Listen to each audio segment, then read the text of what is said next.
I know a lot of you are really curious what my legs push-pull routine is.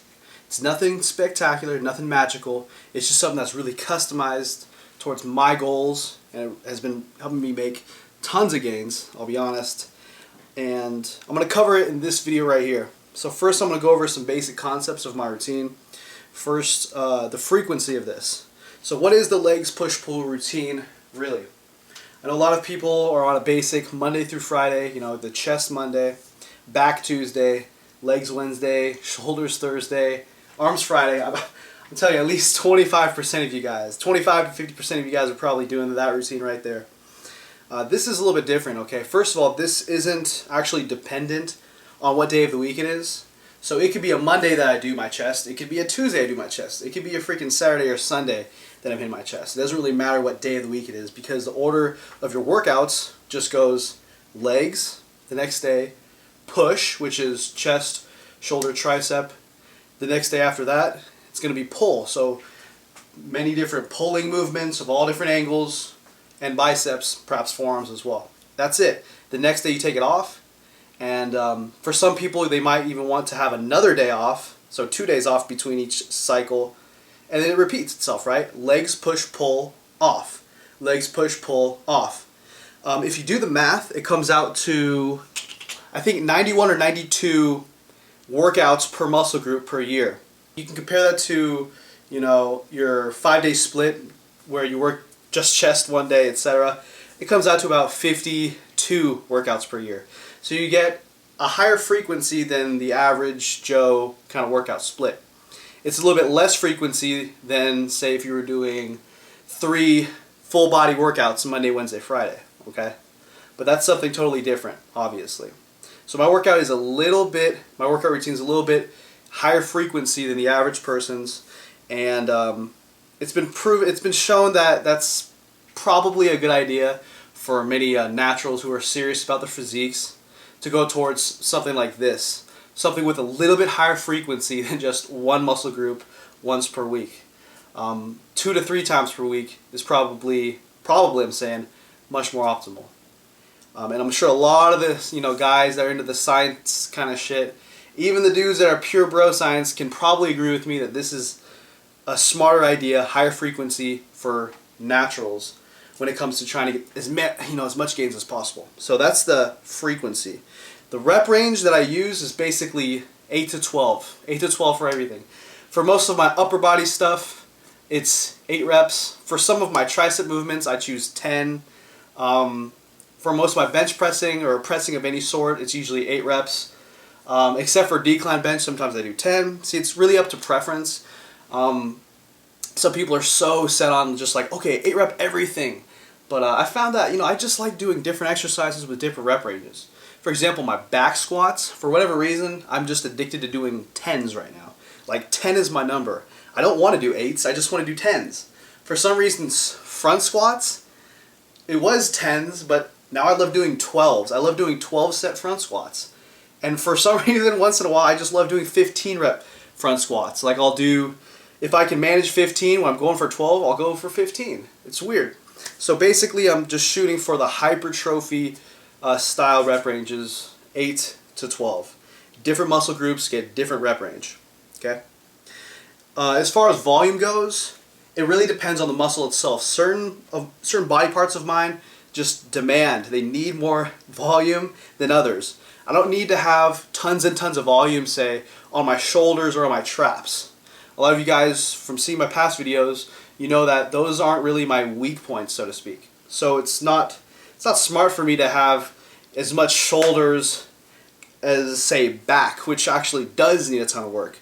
So that's something that you guys can do towards your routines. You don't just have to follow any routine you see on the internet to the T, although sometimes I recommend doing that. But if you're going to actually customize a routine in any sort of way, you should customize it towards you, all right, towards what you actually need in terms of aesthetics, bodybuilding, structure, etc. So for me, a little bit less volume on things like shoulders and traps, more volume on things like glutes, hamstrings, back, and moderate volume for everything else. Moderate volume for my chest, arms, quads, calves. So I'm working on my weak points here. In terms of the style of increasing my weights, you all know that it's very important to keep on upping your weights. Progressive overload, progressive tension overload, all the same thing. We're all talking about the same thing here.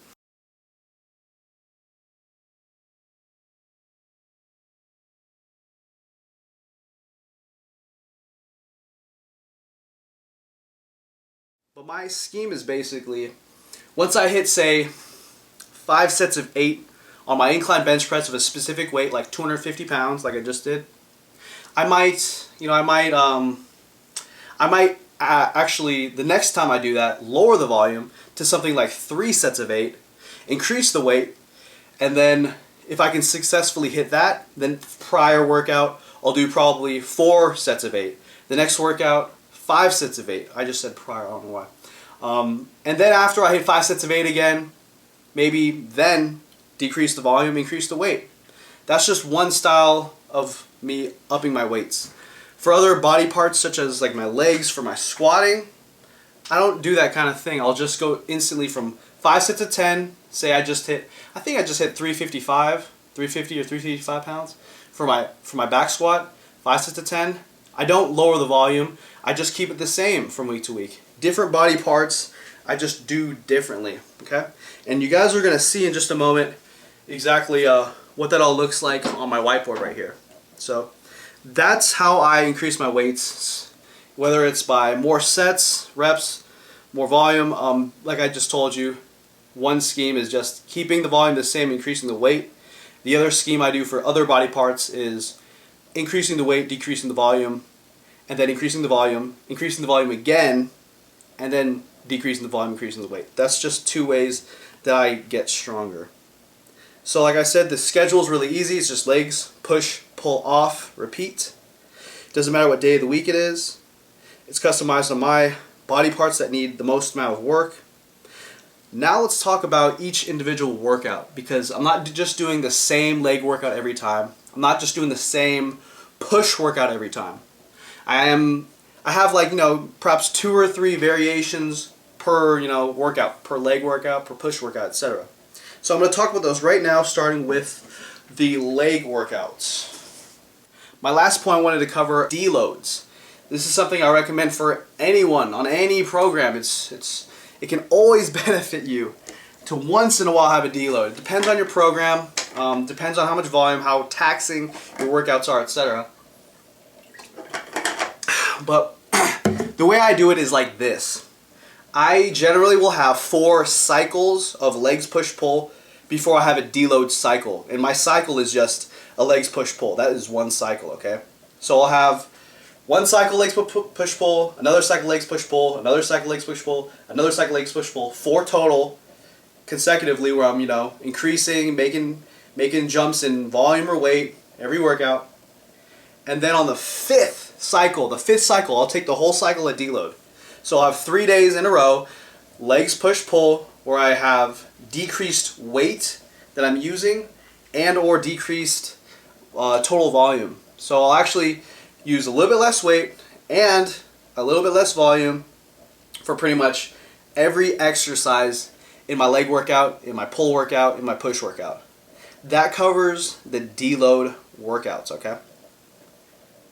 Now let's get to my leg workout. I have a board right here that shows it pretty well, hopefully. Okay.